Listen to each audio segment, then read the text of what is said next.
init. Sa pwede bumili ng ice pampaligo ba? Paslice here. Gumising akong basang-basa, dali-daling bumangon, nagila mo si Pasla.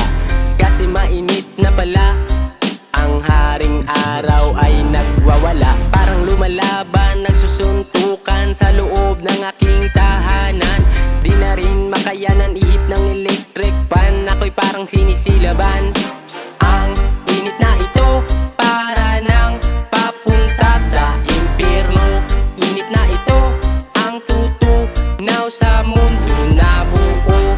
Init na ito, dumagdag pa sa problema buo. Init na ito, ang sisira sa mga makeup nyo. Init na ito, para nang papunta sa impyerno.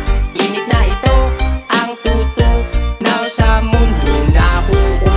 Init na ito, dumagdag pa sa problema buo. Init na ito, masakit sa ulo nyo na kalbo. Ay, ang init.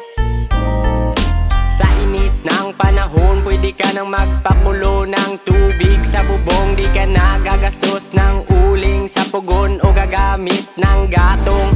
Dahil sa init ng panahon, gusto kong magbabad, maligo, maghapon. Isasama ko si Boss Gioong, sabay kaming lalangoy sa ilog at tatalon sa talon. Magmamasid-masid sa paligid, ikutin ang bukid, makakita lang ng malamig na tubig. Maibsan lang ang init ng paligid, nang di na tumagas ang pawis sa dibdib. Pasilong nga ang kalabaw, yun pa kayang gumagawa ng kalsada ng Tagaraw. Kahit parang sila ay natutunaw, ano kayang pakiramdam, tapos ikaw ay isa palang upaw. Ang init na ito, para nang papunta sa